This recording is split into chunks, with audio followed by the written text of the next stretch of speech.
নমস্কার বন্ধুরা, আজকে আমার একটা ডগি বাচ্চা, ওর একটু স্কিনে অসুবিধে হয়েছে, তাকে কি করে আমি ট্রিট করছি আয়ুর্বেদিক্যালি সেটা আপনাদের সাথে শেয়ার করব।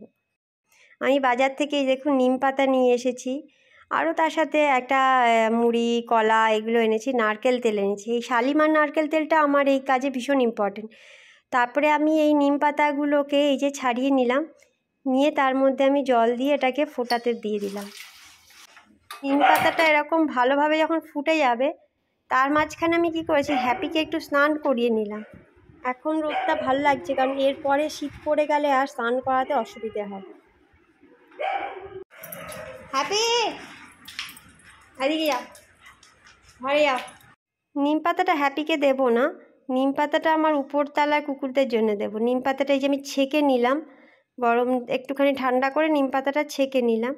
এর মধ্যে আমি এই শালিমার নারকেল তেল বেশ কিছু ফোঁটা দিয়ে দেব। এটা স্কিনের জন্য খুব ভালো। এই টাপার এখানে স্কিনে অ্যালার্জি হয়েছে, পেটের তলাটা লালচে লালচে হয়ে গেছে, সেই কারণে ওকে এই যে স্নান করাচ্ছি আমি। রোদের মধ্যে পেটের তলাটা ঘষে ঘষে স্নান করাচ্ছি, এতে তার অবস্থা দেখুন, পুরো ওই খালপাড়ে শুয়ে থাকা কুমিরগুলোর মতন উল্টে রয়েছে আরামে। তবুও আমি ওকে বেল্ট বেঁধেই করি, চেনটা বেঁধে, কেন কি না জল দেওয়ার সঙ্গে সঙ্গে বড্ড লাফিয়ে উঠে পালাতে চায়। এমনিতে যে ঘষে ঘষে করছি তাতে তো ঠিক আছে, কিন্তু যখনই জলটা দেব তখনই উঠে যাবে, সেই জন্যে আগে একটু চেনটা দিয়ে বেঁধে রেখেছি। তারপর স্নান হয়ে গেছে, তো মুছিয়ে দিচ্ছি হালকা করে একটুখানি। আর মিন্টু পাশে ঘুরে বেড়াচ্ছে, ভাবছে আমাকে কখন করাবে।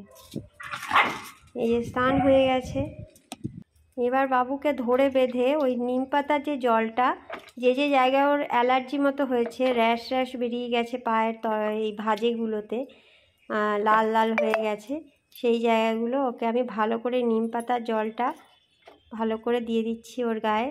এবং এটা দেওয়ার পরে কিন্তু আর ওকে আমি মোছাবো না, এটা রোদ্দুরে দেওয়াই হয় এই কারণে, যাতে গায়ে এটা শুকিয়ে যায়। এই জলটা মোছালে আর সে কাজ করে না। পায়ের ফাঁকে ফাঁকেও দিয়ে রাখছি, যত অ্যালার্জি আছে ওর ঠিক হয়ে যাবে। এটা ভীষণ উপকারী, খুবই কম খরচা, একটু নিম পাতা নারকেল তেলে দিয়ে এটা সবাই করতে পারেন বাড়িতে, যদি বা ইভেন এটা মানুষেরও জন্য, যদি কারোর স্কিনে কোনো রকম অ্যালার্জি হয়ে থাকে, এই নিম পাতা নারকেল তেল ভীষণ উপকারী। স্নান আমি সবাইকেই করিয়েছি, কিন্তু সেটা আর সবটা দেখাচ্ছি না, কারণ অনেক লম্বা হয়ে যাবে ভিডিওটা।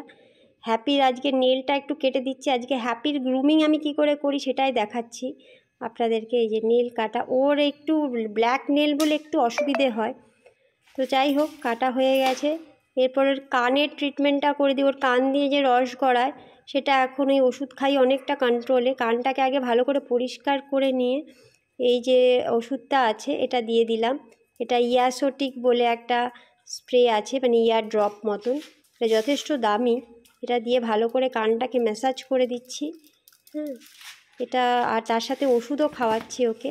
এই দুটো মিলিয়ে ওকে এই কানের কন্ট্রোলটা, কানের যে ইনফেকশানটা সেটা কন্ট্রোল করছি আমি। আর এই তো চিন্টু মাঝখানে এসে যায় সারাক্ষণই, কারণ হ্যাপিকে আদর করলে চিন্টু আসবে না সেটা হতেই পারে না। প্রচণ্ড হিংসে, এমনিতে দুজনের খুব ভাব, কিন্তু হিংসে খুব।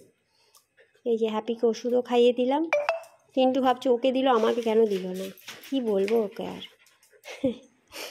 আমার ক্রেশে এই যে দেখুন বিড়াল এসছে নিউ টাউন থেকে, এ হচ্ছে সাপুরজি থেকে এসছে, নিউ টাউন সাপুরজি থেকে।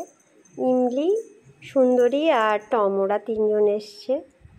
তো তার মধ্যে যে ইমলি খেলা করছে, সুন্দরী, ও না এটা সুন্দরী। সো আজকের ভিডিওটা যদি আপনাদের ভালো লেগে থাকে অবশ্যই একটা লাইক দিয়ে সাবস্ক্রাইব করে দেবেন আমার চ্যানেলটাকে। ধন্যবাদ। আর আরেকটা কথা হচ্ছে, আপনারা যদি কেউ আমার সাথে কোনোভাবে যোগাযোগ করতে চান, ডেসক্রিপশান বক্সে আমার ইনস্টাগ্রাম আইডিটা দেওয়া রয়েছে, মনিকা সাহা 92, সেখান দিয়ে আপনারা ইনস্টাগ্রামে গিয়ে আমার সাথে যোগাযোগ করতে পারেন। তো আজকের মতো আসি, নমস্কার, বাই বাই, টাটা।